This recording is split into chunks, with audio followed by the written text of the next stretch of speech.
This is a download from BBC Learning English. For terms of use, go to bbclearningenglish.com.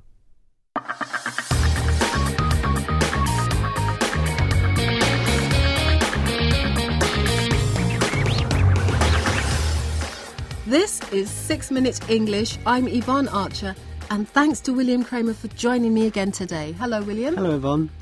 William, what type of stories would you say we generally hear about the country Sudan?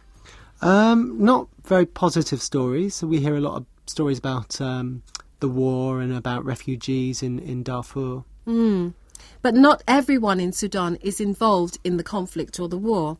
So in today's programme, we hear about something different. Yeah. Yes. I met, during a British Council trip to Nigeria, a gentleman who's a volunteer at a very special school in Sudan. Right, so what's special about the school? Is it that it's open even though there's a war? Well, that's part of it, but as we'll find out, there's even more to it than that. But first, you'd better answer today's big question. William, are you ready? Yes. OK. What age was the world's oldest student when she got a college degree in the United States? Was she 91, 95 or 101? I'm going to go for 101. I like that age too, I but like it. We'll find out whether you're right or wrong later on.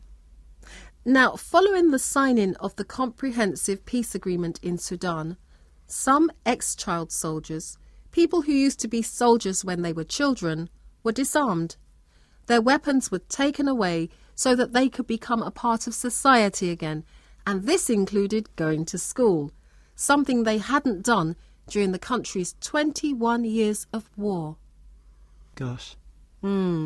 Santo Kamis is a volunteer teacher at a primary school in Sudan, which was specially set up in 2006 for ex-child soldiers. He describes his students as aggressive and stubborn when they first begin school. William, what does he mean by that? Well, someone who is described as aggressive behaves in an angry and forceful way, and a way that makes other people feel threatened, uncomfortable, maybe even afraid sometimes. So being aggressive is a negative quality. And stubborn? Well, that's another negative quality, to be stubborn. Someone who's described as stubborn continues to do or to believe exactly what they want, even if they're wrong. So a stubborn person can be really annoying and difficult to deal with because they refuse to change their mind. Thanks, William. Now, as we hear from Santo, try to find out how long it takes before the students at his school begin to change. You get them aggressive in the classes. They at times threaten teachers because they are used to that military life where things are done by command. They be so stubborn and very hard to approach. But after a year, they change for the better. And I'm proud of that.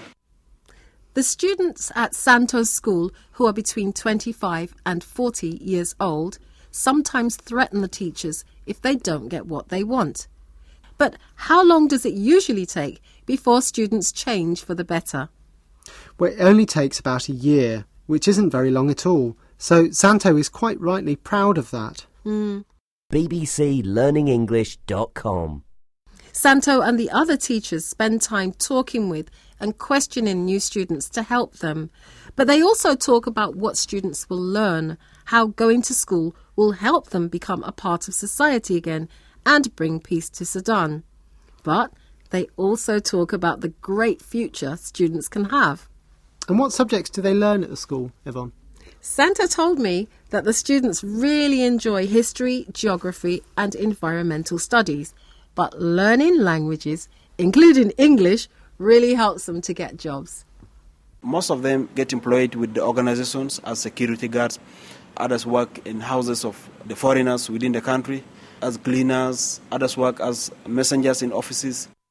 That's great. So do they go on to secondary schools?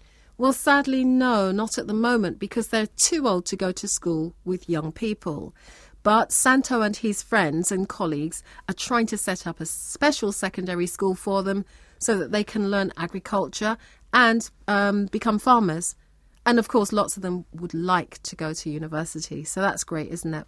Yeah, it is. We wish them lots of luck with that, and let's hope that they get lots of donations and more volunteers to help them start those new secondary schools.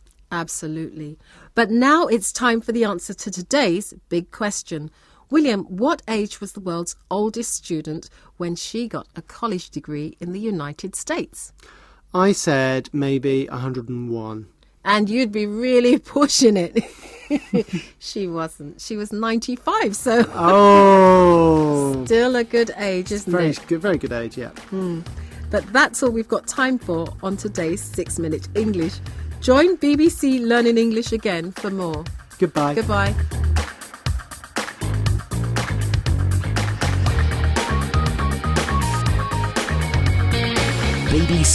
bbclearningenglish.com